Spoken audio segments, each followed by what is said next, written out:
101 review. Book 101 is all about the books that I read for the last 40 years. And today I have my special guest. He's the author of the book Built on Purpose, no other than Mr. Paul Petera. Daniel, thanks for having me. Welcome, Mr. Paul. And can you please introduce more about yourself that I miss? Absolutely. Again, my name is Paul Petera. I live here in Bryan, Texas. I'm a native of Virginia. I have spent the last 3+ decades in financial services, leadership roles, and we've advanced in so many ways in my lifetime. But one thing that I've noticed in my career is after 3 decades in the business, I don't think that our collective leadership capabilities have kept pace.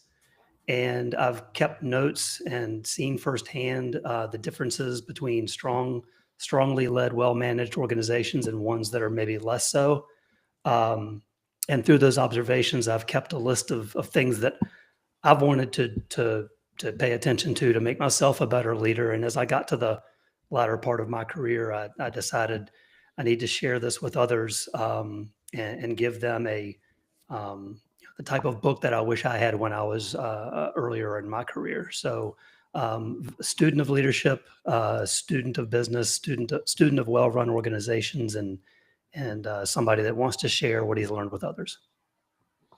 Mr. Paul Petera, thank you so much for sharing your knowledge and wisdom to the world. Hoping for more and more empowering books like this to come. The title is Built in Purpose. What is the defining moment or series of events that made you realize that purpose was not just a buzzword, but absolute cornerstone of building a successful organization? I think, and it's a very good question. I think one thing that I've found early in my leadership journey is that well-managed organizations with folks on a team that are led well, they have a connection to something bigger than themselves, and they see the connection between the work that they do and the bigger goal and the bigger purpose for the organization. And those that are not blessed with that typically tend to be a collective group of individuals, which are really just a collection of individual skills and not something that is harnessed for good or much more powerful. So what I learned early on was make sure you understand yourself, what is important to you and what your purpose is. Make sure that it aligns with the organization that you are working with. And when you have that clarity, then you can impart that clarity on the folks on your team. And when they have that connection, they're going to be more engaged and they're going to be better at what they do collectively. Mr. Paul, how do you differentiate a company that has a purpose statement from one that is truly built on purpose? What are the tangible day to day differences? I think good, strong culture is intentionally built. It's not declared. So, every organization has mission statements and vision statements, and they may have cultural statements that are on a wall. But the everyday actions that we take, that all of us take, but particularly as leaders, how we hire, how we follow up, how we make decisions, how we handle conflict, and how we do so consistently over time is much more important than the outward things that you may say or again put on paraphernalia for people to look at. It's interesting, you can see instinctively when organizations are well run or not well run. It's a little bit more difficult unless you're paying a lot of attention to it, why they are so. And again, I think it takes a little bit of intentionality. I think you'll find in this conversation intentionality and purpose driven lives are sort of a hallmark to a lot of this. Very well said, Mr. Paul. Very well said indeed. In the book, you argue that purpose is strategic advantage, not just an HR initiative. Can you give us an example of a tough business decision that made because of the company? If you're in the business long enough, you'll see this cyclical nature of spending and austerity, and if you look at it from afar enough, you can see it coming before it actually gets there. But typically, because you've got quarterly financials that you have to meet and annual financials that you have to meet, it's inevitable that you're going to have to do this. Um, One thing that I've tried to do with my organizations is knowing that there may be instances where we may need to cut staff from time to time. If you can get ahead of that, number one, to prevent that from needing to happen, to an adverse effect to individual human beings, or if it's inevitable, to make sure that you're communicating communicating early with the folks on your team, and thoughtfully and with transparency, they will respect. They will obviously respect that. No surprises is something that we've liked to follow over our careers. People that lead from a no surprises perspective tend to do much better, both with their peers and with their superiors, but also with the teams that they lead. No surprises for sure. So, Mr. Paul, for leaders in a legacy company or one that drifted from its original purpose, where is the starting point for rediscovering and re-adding or re-embedding that core purpose?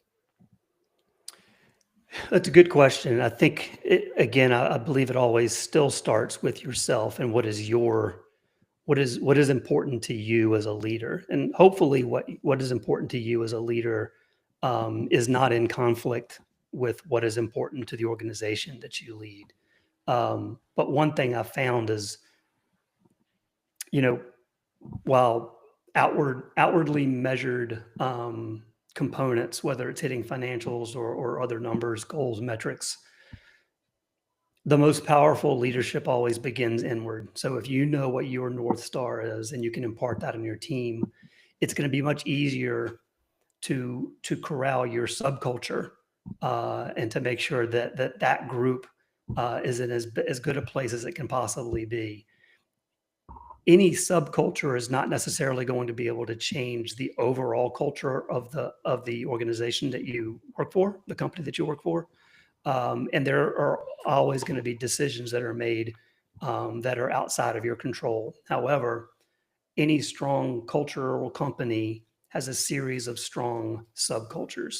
And so, just like all politics is local, if your organization is strong and well run and has a connection to the goal and purpose that they are most connected to, you can insulate your team. And if enough of these subcultures can do that, then that can be a force for good for the entire organization. You talk about lessons in leadership. What is the most common and perhaps the most damaging misconception leaders have about their role in shaping culture?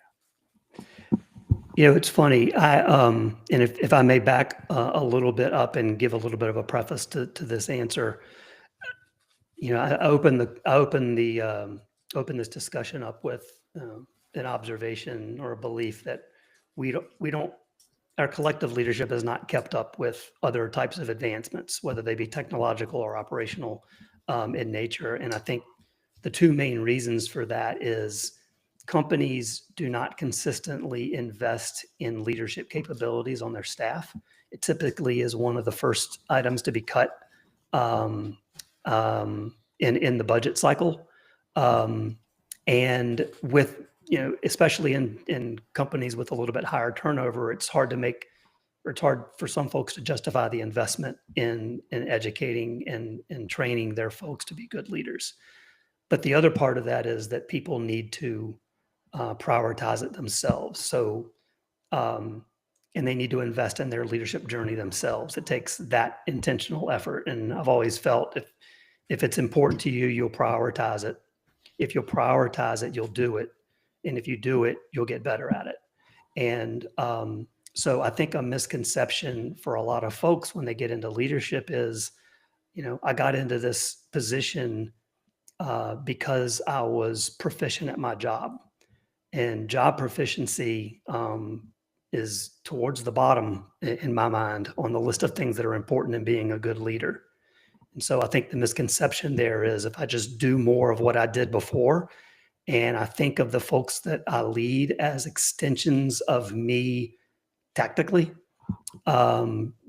you're starting with two outs already there. So understanding yourself, understanding, having a bit of self-awareness, understanding what you are for, understanding what your authentic voice is. Those are all really, really important that you need to get knocked out before you get to the part where you can build a proper organization the way that it needs to be constructed and the way it needs to be run. Mr. Paul, how does a leader own personal purpose need to align with the organization's? What happens when there is a disconnect? That's depending on what the disconnect is. It can be really hard. Ideally, the disconnect is something that you can organically change over time, again, through the subcultures that you lead. Unfortunately, there may be instances where the culture of an entire organization and the things that are important to that organization differ too starkly. Now, one thing I've learned in my 30 plus years in the business is you get a little bit more skill at asking the right questions prior to coming to a company and discerning what that company is for and what it's against. So hopefully, through asking good questions in the interview process, which, again, the interview process is a two-way street. The candidate is should be looking for just as much in the company as the company is looking to the person or the candidate. So I guess my answer to you there is if the differences are reconcilable differences, then you as a leader need to take specific steps to make sure that your organization is a fit for where you're trying to go, and where there may be conflicts, having those constructive, if difficult, conversations with your peers and other leaders in the organization that may have the ability to make those changes that might be a little bit more broad stroke. Mr. Paul, the book suggests leaders must be vulnerable to build trust. Can you share a story from your own experience where you had to demonstrate vulnerability and what outcome was for your team culture? Yeah, that's a huge piece of authenticity. What I've found, and I'll get to a specific example in a second, but what I've found is that folks look to their leaders for something that they can connect to. And if you are authentic and you are humble and you have the ability to be vulnerable, not to a fault, but if you can show that humanness, people are much more apt to follow you and follow you longer and stronger and to put in more for you. Now, one thing I've seen in my career is, when you are not adept at something, and this is a lesson that I learned a long time ago. Don't fake what you aren't and what you don't know and what you can't do. The sooner you realize what you are capable of and what you're not capable of and where your skills are going to fall short of others, the easier it then is to say, I don't know the answer to that. I would love for you to tell me what you believe the answer is. Surround yourself with people that are better than you in all the all the organizations that you're in, and let them bring their strength to the table and elevate the entirety of your organization. So earlier in my career, I would be much more likely to go into a meeting and feel like I had to speak just to sound like I knew what I was talking about. Um, what I've found over time is uh, definitely sometimes less is more. Definitely commanding a room and showing your leadership prowess is to choose your times wisely that you're going to speak up. And when you do, people are more apt to listen because um, you're not just the guy that continues to talk. Yes, indeed, Mr. Paul. And the book suggests the leaders, yes, must be vulnerable to build trust. Can you share a story of experience when you had to demonstrate vulnerability and the outcome was your team culture? Yeah, like I said, being vulnerable is hugely important. Um, I was in an offsite meeting with leadership one time, and um, we were tasked with, and then the reason for this offsite was really to get the leadership team more together than they had been. Um, you know, I had earlier in my life run a number of marathons, and one of the marathons that um, I ran in memory of the 32 folks from Virginia Tech that were killed in a mass shooting in 2007. Virginia Tech's my alma mater. Um, I didn't need to share that the purpose for me running that marathon and the fact that I ran it for those 32 people, I didn't have to show emotion in that meeting in doing so. In fact, in the moment when I was doing that, I felt weak. I felt like I wasn't being a good leader and I wasn't showing up strong for my leadership team and my peers. Um, as it turns out, it was the right thing to do because more people at that table drew a connection to me than they would have before. Um, and again, it wasn't performative.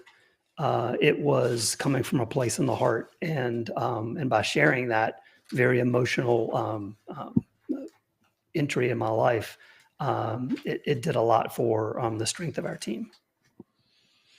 Mr. Paul, as an author, what are your short term and long term goals? Well, first of all, I think the as you move on in your career, certainly again we're measured by a lot of outward accomplishments. What projects did you lead? What products did you bring to bear? What changes organizationally did you make?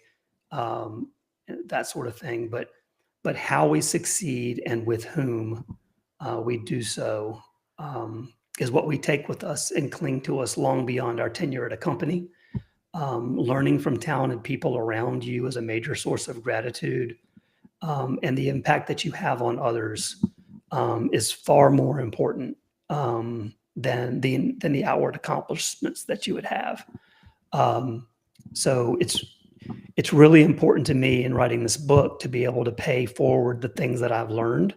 Hopefully, this book gets enough reach that I can make a positive difference in other people's leadership journeys. And then that turns into, a bit of a butterfly effect. If I can impact 100 people and those 100 people can positively impact another 100 people per person, now we've done something pretty special. Definitely. And thank you for empowering people all over the world, Mr. Paul. Good luck to your goals and looking forward for more success. So, what would be your piece of advice for those people out there who want to be like you? I'll say three things. First of all, experience. When I was 25, I didn't think that experience meant much. Um, and obviously it does. It's amazing how the experiences that you go through over time accumulate and compound like an investment portfolio. You're able to call on those experiences so freely after you've done it for a long time. So number one is respect the experiences that you have on a daily basis and be aware enough to remember and file away those experiences because they will be very valuable to you down the road. Number two, people are the thing. Do people trust you? Do they know that you care about them personally? Do they align with your core values? If the answer is yes, you're on your way. And number three, balance. Not just work-life balance, although that's certainly important, but you need time to live, which is work life. You need time to give, which is giving to others in any type of capacity, and time to learn. We should all be lifelong learners. So those would be the three things that I would share. Thank you for that advice, Mr. Paul. And can you please recommend a book or books that influenced your journey? There's a lot of really good leadership books that are um, on the Mount Rushmore, if you will. Good to Great by Jim Collins is something everybody should read. It's a classic that Yes. shows how disciplined people, thought, and action can create companies that outperform and endure. And there's a number that are in that category. I'm a bit of a practical man by nature. I'm going to give you a couple of practical books that have really helped me in my journey. One of them is Leading Change by John Cotter. The other is The First 90 Days by Michael Watkins, which is a great book to read and reread every time you get a new leadership position. And I'd also recommend StrengthsFinder, which has a Gallup-based assessment that goes with it. It's a really good tool for understanding what your strengths are and those of your team. And it allows you to advance your self-awareness journey and how you work well with others. Thank you for that recommended books, Mr. Paul. And before we wrap up our discussion for today, I'm inviting you to please do listen to my other podcast, people. My other podcast, because my Abstract Essay is already in fifth season. Abstract Poetry in second season, and my Book 101 review in fifth season too. Comedy 101 in second season, and my Food 101 in fifth season as well. Geography 101 in fourth season, and my baby podcast Low 101 and Mental Health 101. Love Letters in third season, and Movie 101 review and Music 101 in fourth season, and Science 101 and Sex 101 in its first season. Please listen to them wherever you listen your podcast. So, Mr. Paul, finally, writing book is a journey in itself. What do you learn about yourself, or what do you have to unlearn during the process of writing Build on Purpose? Well, the writing part actually, and I'm not sure how many other people tell you this, but the writing part was actually the easiest part. Um, I felt like there was a ton of content that was ready to just come right out, and it did. Harnessing that into book form that had the appropriate arc and arcs, and that it was coherent and easy to read. You know, it was obviously a bit of a skill that I was honing during the process. The actual publishing process and marketing process is something that was an interesting educational experience for me. I am a lifelong learner, as I said, though, so I really enjoyed picking up on all that comes with the writing and publishing process, not just the thoughts to ink perspective of it. So that was a big thing for me. Mr. Paul Petera, thank you so much for sharing your knowledge and wisdom to the world. So can you please invite our listeners to support Built in on Purpose, your advocacy, or whatever projects that you're doing right now? Yes, thank you, Daniel. If you're interested in the book Built on Purpose: Lessons in Leadership and Culture, you can visit my website, paulpetera.com. It's also available on Amazon, and you can find me on LinkedIn as well. I'd be happy to carry on the conversation with you there. Yes, people, let's support Mr. Paul Petera because if you support him, for sure, more and more empowering books like this to come. So, Mr. Paul, thank you so much for your time. Thank you, Daniel. Appreciate you having me. More to come, people. See you soon.